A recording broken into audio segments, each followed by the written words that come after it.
आया। उसे लगा काश आस्था उससे थोड़ी बहुत बात कर लेती या शिकायत करती, क्योंकि अरमान ने उसे बहुत बुरा भला कहा था, लेकिन आस्था ने उसे अब तक एक शब्द भी पलट कर नहीं बोला था। उसकी यह खामोशी अरमान को बहुत परेशान कर रही थी।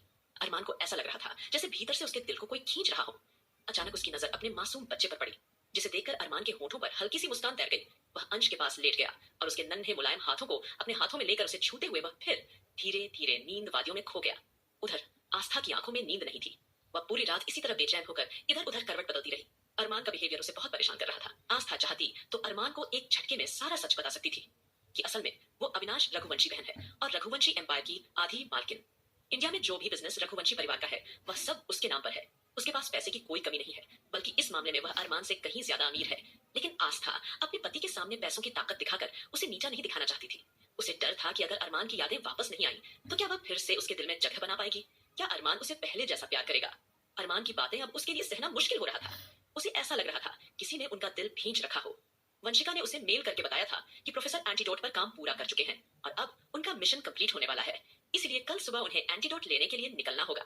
आस्था ने मन बना लिया था कि अब वह खुद जाकर सीधे एंटीडोट के बारे में सच्चाई पता करेगी, क्योंकि वो इस तरह से अपने पति पर कोई एक्सपेरिमेंट भी नहीं करना चाहती थी। वरना उसने तो सोचा था बस एक बार राजवीर के बारे में पता चल जाए, फिर चाहे उसे अपनी जान जोखिम में क्यों न डालकर ही वह एंटीडोट चुरानी पड़े, वो हर हाल में वह एंटीडोट चुरा कर ले आएगी। अपने पति के लिए वो कुछ भी कर गुजरेगी। फिलहाल इन्हीं उलझनों में कब आस्था की आंख लग गई थी उसे एहसास ही नहीं रहा। अगली सुबह आस्था जल्दी से तैयार होकर नीचे आ गई थी। वो अच्छे से जानती थी कि अरमान अगली सुबह अंश को संभाल नहीं पाएगा, क्योंकि सुबह सुबह ही अंश को फ्रेश होना होता था। साथ साथ वो दूध भी पिया करता था, तो अरमान अंश को लेकर जरूर परेशान हो जाएगा। कहीं ना कहीं ये सोचते हुए आस्था उसे आवाज लगाने का इंतजार कर रही थी, लेकिन आस्था की हैरानी का कोई ठिकाना नहीं रहा जब उसने देखा कि ऑलरेडी अरमान ने नौकरों के जरिए अंश का सारा काम करवा दिया था, क्योंकि आस्था की आदत वो जल्द से जल्द छुड़ाना चाहता था। फिलहाल अरमान आराम से तैयार होकर अंश को लेकर नीचे आ रहा था। सब लोगों की ओर देखते हुए उसके मन में यही बात भी चल रही थी। इन लोगों को क्या लगा कि अरमान सिंघानिया अपने बेटे का ध्यान नहीं रख सकता? मेरे बेटे को किसी औरत की कोई जरूरत नहीं है, चाहे वो औरत उसकी माँ ही क्यों ना हो। कहीं ना कहीं अरमान अपने इसी एटीट्यूड में था। फिलहाल आस्था ने नम आंखों से अपने बेटे को प्यार भरी नजरों से देखा, लेकिन कुछ कहा नहीं। तभी अचानक अहान शरारती मुस्कान लिए वहां आया और आस्था के कंधे पर हाथ रखकर बेपरवाही से बोला, मेरी प्यारी भाभी, जरा सुनिए ना, मुझे आपसे कुछ जरूरी बात करनी है। वहीं अरमान जानलेवा नजरों से आहान के उस हाथ को एकटक देखे जा रहा था जो उस वक्त उसने आस्था के कंधे पर रखा हुआ था। जाने क्यों, लेकिन अरमान को आहान की यह हरकत बहुत बुरी लग रही थी। वहीं आहान को भी अपने आसपास अचानक ठंड का एहसास हुआ, शायद अरमान की सर्द नजरों के कारण। उसने तुरंत टेढ़ी नजरों से अरमान की ओर देखा तो उसकी सिटी गुम हो गई और उसने झट से अपना हाथ आस्था के कंधे से हटा लिया। वहीं ध्रुव, आकाश और सुमित आहान की घबराई हालत अपनी आंखों से देख रहे थे और अनजान बनते हुए मुस्कुरा भी रहे थे। ध्रुव तुरंत आहान के पास आया और उसकी चुटकी लेते हुए बोला, तुझे क्या लगा, अरमान भाई की यादें चली गई हैं, तो क्या वो इस तरह से अपनी बीवी पर किसी का भी हाथ बर्दाश्त कर सकते हैं? नो नेवर, बिल्कुल भी नहीं। भले ही इस वक्त वह आस्था भाभी को अपनी बीवी न माने, लेकिन उनके दिल में आज भी भाभी के लिए फीलिंग्स है और ये बात हम सब अच्छी तरह जानते हैं कि अरमान भाई आस्था भाभी के लिए कितना ज्यादा पॉजिटिव है। धूवर की इस बात पर आहान ने अपना थूक गटक लिया और अपनी बात आगे बढ़ाते हुए बोला, हाँ यार, मैं अच्छी तरह से यह बात जानता हूँ, तभी तो मेरे पास एक झांसू आइडिया आया है। फिर आहान ने आस्था की ओर एकदम से देखा और शांत आवाज में कहा, भाभी आप जल्दी से नाश्ता कर लीजिए, उसके बाद आप मेरे साथ चलिए, मुझे आपसे कुछ जरूरी काम है। अब जैसे ही आहान ने ये बात अरमान के सामने कही तो अनजाने में अरमान ने आईब्रो सिकोड़ी। उसने एकदम से सोचा, आखिर आहान को इस लड़की से क्या काम हो सकता है? आज से पहले तो ये अपने सारे काम मुझसे आकर बोलता था, तो आज उसे इस लड़की से इस तरह बोलने की क्या जरूरत है? हाँ। तभी दादाजी अंश को देखकर मुस्कुराए, फिर उसे लेने के लिए आगे बढ़े, लेकिन अरमान ने अपना हाथ बढ़ाकर उन्हें आगे आने से रोक लिया और बिना किसी हिचक के जवाब दिया, दादाजी अंश मेरे साथ ऑफिस जाएगा, मैं ऑफिस के लिए निकल रहा हूँ। अरमान के शब्द किसी धमाके की तरह थे। अब जैसे ही अरमान ने ये कहा तो ये सुनते ही उन सबकी आंखें सदमे से चौड़ी हो गई थी। सब एकदम से ठिठक गए, क्योंकि अरमान तो अंश को एक पल के लिए भी छोड़ने को तैयार नहीं था और ऊपर से वो इतने छोटे बच्चे को ऑफिस लेकर जाने की भी बात कर रहा है। सब परेशान होकर सोचने लगे, भला दूध पीता बच्चा ऑफिस जाकर क्या करेगा? दादाजी अब और खुद को रोक नहीं पाए और गुस्से से चिढ़ते हुए बोले, अरमान तू पूरी तरह नालायक और पागल हो गया है। वो छोटा सा बच्चा है और वह अपनी माँ के बिना कैसे रहेगा? तू इतने छोटे बच्चे को ऑफिस कैसे लेकर जा सकता है? दादाजी के मुंह से यह सवाल सुनकर अरमान कुछ नहीं बोला, लेकिन वो दादाजी को घूरे जा रहा था।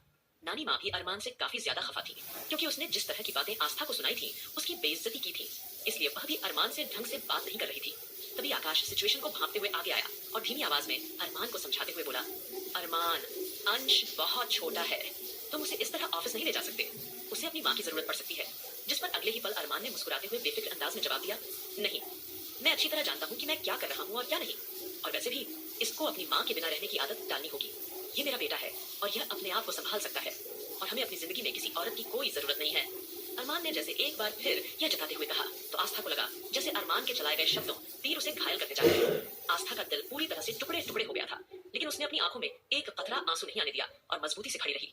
ठीक उसी वक्त आहान और रौनक ने आस्था का एक एक हाथ पकड़ लिया। साथ ही राधिका, रश्मि और वंशिका सब आस्था को आंखों ही आंखों में तसल्ली देने की कोशिश कर रहे थे। लेकिन ठीक उसी समय अरमान एक बार फिर अपनी बात जारी रखते हुए बोला, मैं ऑफिस के लिए निकल रहा हूँ और अब कोई भी मुझे रोकने की कोशिश नहीं करेगा। और ये लड़की मुझे अपने बेटे के आसपास नहीं दिखनी चाहिए। ये तब तक मेरे बेटे के आसपास है जब तक वो फीड करता है। जैसे ही वो फीड करना छोड़ देगा, इस लड़की का उस दिन इस घर में आखिरी दिन होगा।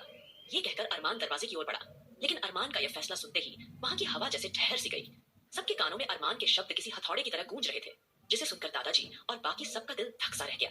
किसी ने सपने में भी नहीं सोचा था कि अरमान इस तरह का कोई फैसला कर सुनाएगा। अंश को तो वो किसी को छूने भी नहीं दे रहा था और आस्था को तो बिल्कुल भी नहीं। उसका मन था कि कोई भी औरत उसके बेटे के आसपास भी न भटके। सभी को आस्था के लिए बहुत बुरा लग रहा था। वही आस्था जो कब से अपने बेटे को गले से लगाने के लिए बेताब थी, साथ ही वह अपने पति को भी गले लगाना चाहती थी। उसे ऐसा लग रहा था जैसे उसकी पूरी दुनिया एक मिनट के लिए ठहर गई हो। उसकी उंगलियां तनाव में आपस में उलझी हुई थी, क्योंकि उसका पति और उसका बेटा दोनों ही उससे दूर जा रहे थे, जिसमें उसकी जान बसती है। लेकिन इससे पहले कि अरमान अंश के साथ बाहर जा पाता, ठीक उसी वक्त कई सारे बॉडीगार्ड्स अंदर आने लगे। ये देखकर सभी के माथे पर चिंता की लकीरें उभर आई। सब एक दूसरे को आश्चर्य से देखकर पूछने लगे, ये सब क्या हो रहा है? यहाँ क्या चल रहा है? इतने सारे बॉडीगार्ड्स के साथ सुबह सुबह यहाँ कौन आ सकता है? और तभी बॉडीगार्ड्स के पीछे हाथ में फूलों का बुके लिए एक बड़ी ही कमाल की शख्सियत दरवाजे पर खड़ी हुई थी, जिसे देखकर अरमान सिंघानिया की आंखें तीखी हो गई। वहीं आहान के होठों पर जीत की मुस्कान थी, क्योंकि दरवाजे पर कोई और नहीं बल्कि अबीर सिंह राठौड़ खड़ा था। अबीर को वहां देखकर अरमान की आंखें गुस्से और नफरत से लाल हो गई। वो अबीर को अच्छी तरह से जानता था, लेकिन यादें जाने के बाद उसके और अबीर के बीच सुलह वो सब कुछ भूल चुका था। अब अबीर सिंह राठौड़ भारी कदमों से जैसे ही वहां आया, वैसे ही उसने तुरंत जाकर अंश और अरमान दोनों को एक साथ गले से लगा लिया और मुस्कुराते हुए बोला, हाय अरमान, कैसे हो तुम? अब जैसे ही अबीर ने एकदम फ्रेंडली अंदाज में यह कहा, तो वैसे ही अरमान की आंखें शौक से खुली रह गई। उसे अपने कानों पर विश्वास नहीं हो रहा था, क्योंकि जब भी वो और अबीर एक दूसरे से मिला करते थे तो एक दूसरे पर बंदूक तान दिया करते थे। लेकिन ये क्या, आज अबीर अरमान के घर आकर सीधा उसे गले से लगा रहा है और मुस्कुराकर उसका हाल चाल पूछ रहा है।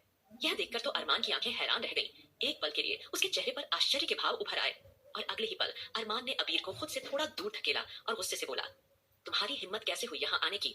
इस पर अबीर ने सीधे कहा, मैं तो यहाँ तुमसे, साथ ही अपने क्यूट से अंश और अपनी बटरफ्लाई से मिलने के लिए आया हूँ। अबीर ने अरमान को बस एक सपाट सा जवाब दिया और आगे बढ़कर अंश के गालों को प्यार से छुआ। फिर आस्था की ओर मुड़कर हल्का सा झुकते हुए बोला, गुड मॉर्निंग बटरफ्लाई। फिर वो फूलों का गुलदस्ता आस्था की ओर बढ़ाते हुए बोलता है, ये खूबसूरत फूल इस दुनिया की सबसे खूबसूरत लड़की के लिए। ये बोलते हुए अबीर के होठों पर एक हल्की सी मुस्कुराहट थी। वहीं अबीर का ये अंदाज देखकर अरमान की आंखें गुस्से से फटने को तैयार थी। आगे क्या होगा